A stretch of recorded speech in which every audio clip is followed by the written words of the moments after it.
So the title of my talk today is, Who Do You Love? Who do you love?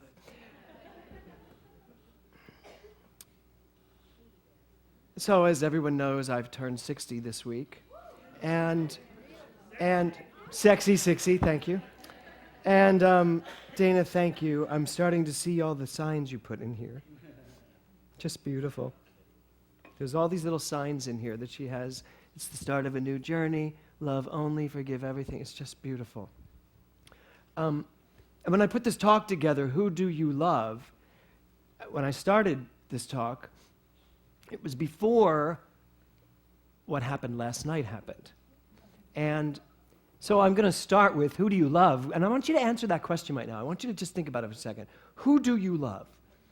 Because I'm going to start with my husband of 26 years and just how much I love him. I don't see him. Are you here? He doesn't listen to me talk anymore. He's probably off working. I'm going to start with him and how he put together this party last night. Oh, there he is. He's in the other room watching. Without me knowing it, which I still am mystified how y'all did that. And it was funny because last night I had literally, I just figured I was going to dinner with my family and coming in to see the show. And I ran into the Scanlons first. Where are you guys? Right there. I ran into them and they turned and walked away from me and I went, it's the haircut. They didn't recognize me. I did. So I called out to them and I just said, you guys are seeing the show tonight. That is so cool. So that was that first moment that totally went over my head. And then we went to Pitfire and my son sends me a text saying, oh, I just saw Janet. I'm going to go into the theater with Janet. And I was like, Janet's coming to the show tonight? Wow, that's so cool. I wish people would tell me when they're coming.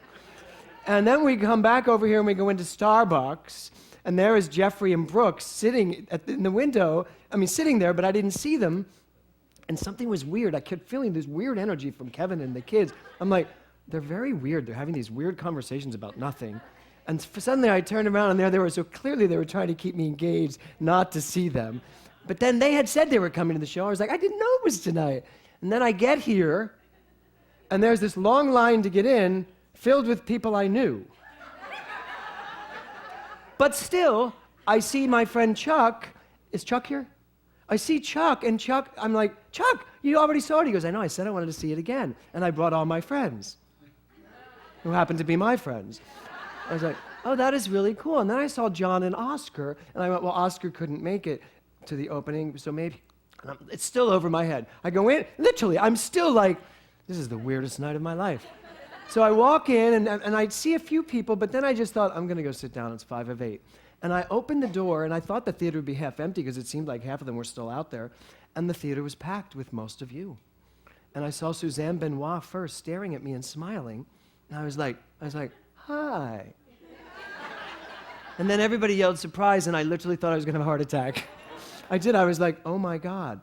And so I'd written this talk about who do you love, and then walked into a room filled with love. And it was just really, really unbelievable. This month is all about anything is possible. Anything is possible. Kevin didn't know this, I don't think, but 25 years ago, how old am I? I'm 60.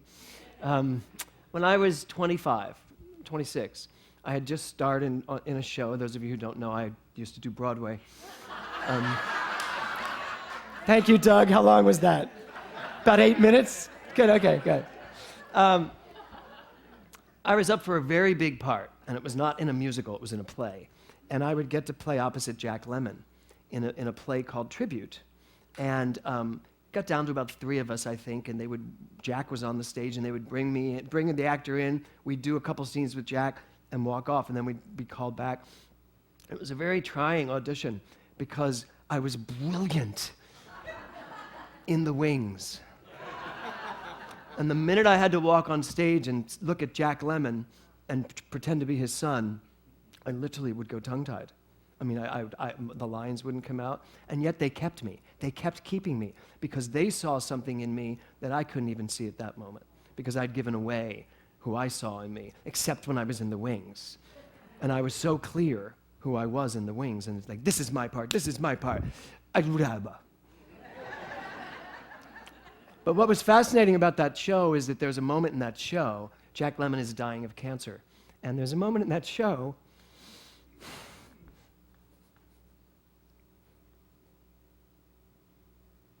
when he comes into a theater, because he's a theater writer, and he walks into a theater, and he doesn't know it, but the theater's filled with all of his friends. And they all scream, but what they're about to do is give him a show and give him a retrospective of his life, because he is going to die shortly. And I have to tell you, there was a moment last night, I was like, did the doctor tell Kevin something I don't know about? Really? I was like, wow, because 4 years ago, I was told I only had a few months to live unless I fixed something. And they would, so it was very interesting last night. What went through my head in that moment? Anything is possible. Last night, so many people showed up that have been part of my life since as long as 45 years ago, till some of you who I've just met, some of you who have just joined this church. And what I realized, and I said last night, was that who you love in this world, who you choose to give your heart to, who you choose to give your trust to, your vulnerability to, your truth to, is the most important thing that can ever happen in your life. And regardless of what anyone may do to that, it's so important to continue to keep it wide open.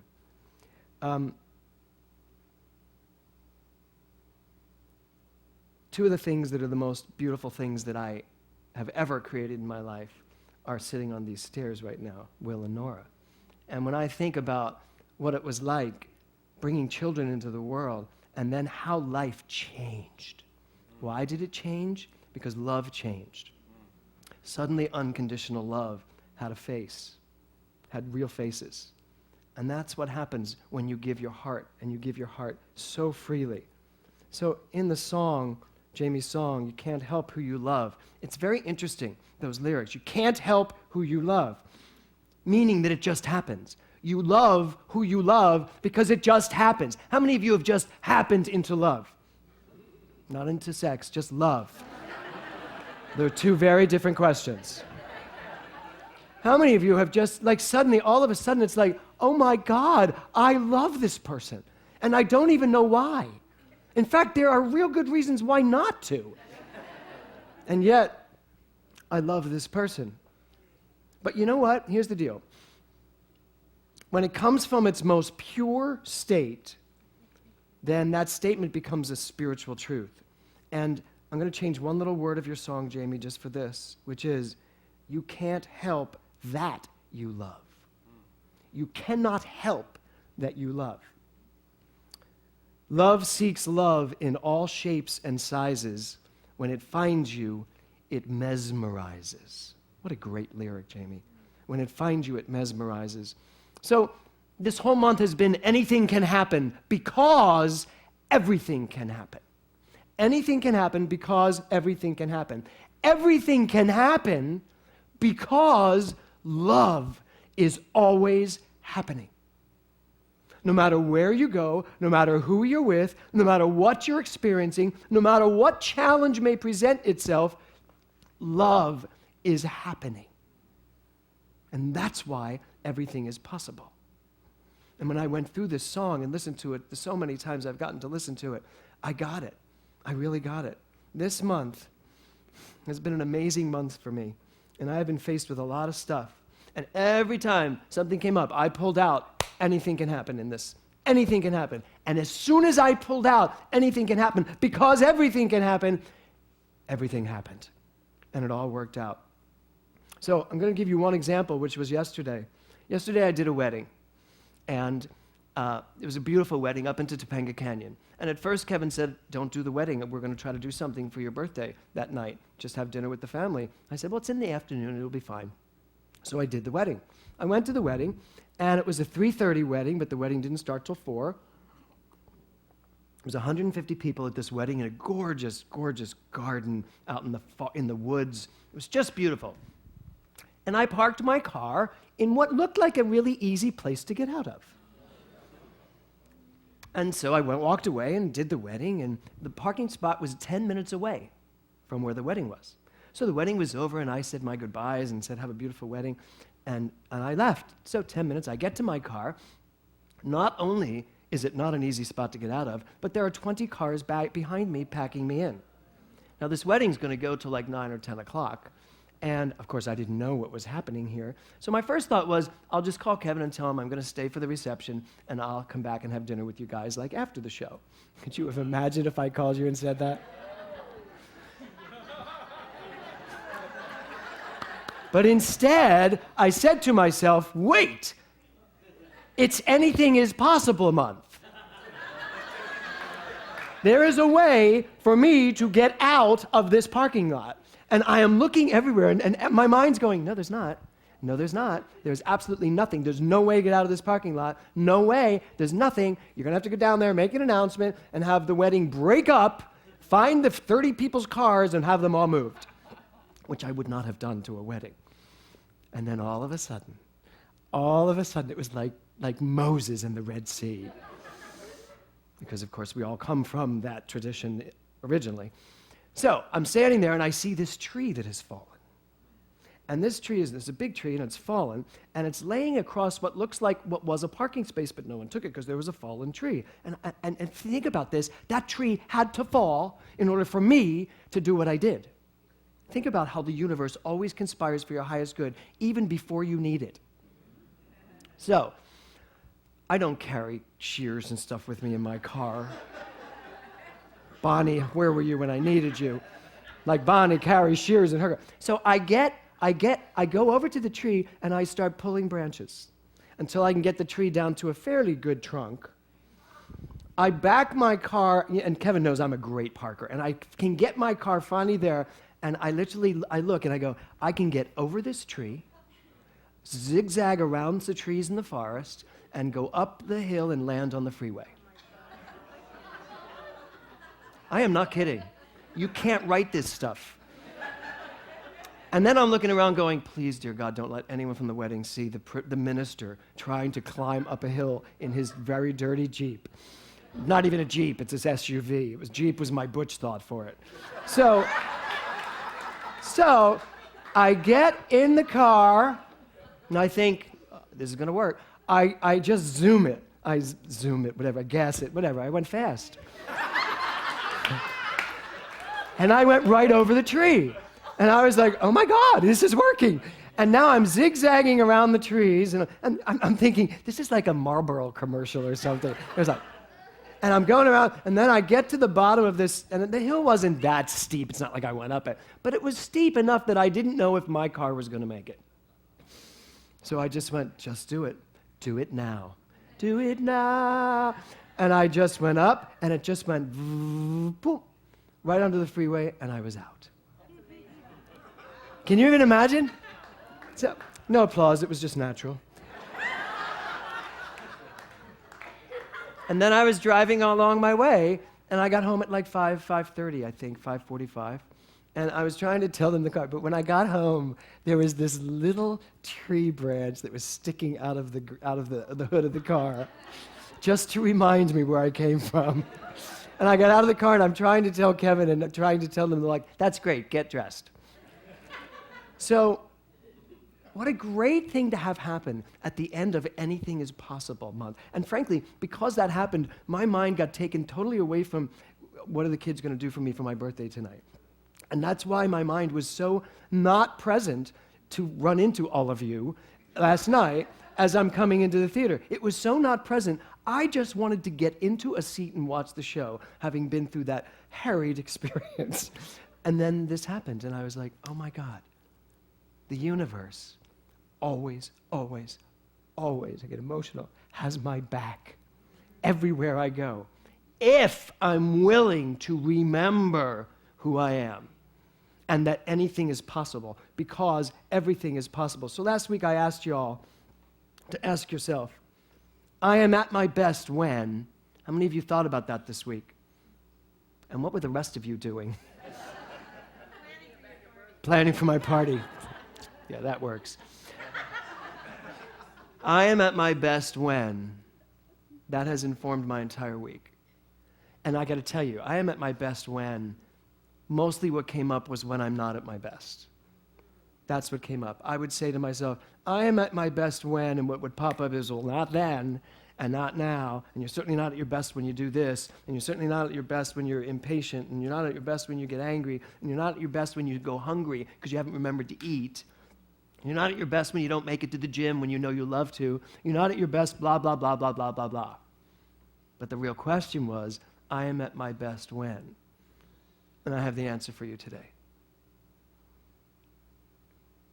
Thanks to Jamie Lula.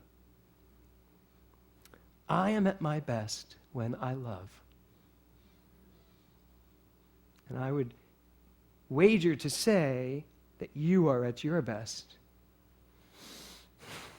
when you love. When you love only. When you really forgive everything and remember who you are. I am at my best when I love who I am with no compromises. When I love myself exactly the way I am and then decide what I want to do with that. I am at my best when I love what I do. I am at my best when I love where I am, no matter where I am. I am at my best when I love who I'm with, no matter who I'm with. I'm at my best when I love only. So that means that I have to decide to love only at all times, no matter where I am, no matter who I'm with, and no matter what's going on in my life. So the answer to who do you love is really a trick question, because the answer has to be, I love me. Who do you love? I love me. Me as in the mental equivalent of all that life is. Me as in the mental equivalent that we are all one thing. Me as in the truth that when it comes to me, anything is possible because I know who I am. And me as in everything's possible because I know who everyone on this planet is. So I really feel like turning 60 has opened this door for me. My beautiful friend Brooks said to me the other day, he said, you seem to be on fire. And he said, where's it all coming from? And, my answer was, I just let it fly. But I really believe that there is something inside of all of us that is literally pushing us. And as Michael Beckwith says, pain pushes until spirit pulls. And, something like that. He had the dreads on and he said it and it was fabulous. Pain pushes until vision pulls. I honestly feel like something's been pushing me, something's been calling me deeper than it's ever been before. And I am willing to let it now pull me. So 60 surely is an open door to a brand new pathway. And I'm really, really excited for where we're going as a center, where we're going as a people, and where we're going as God. Namaste.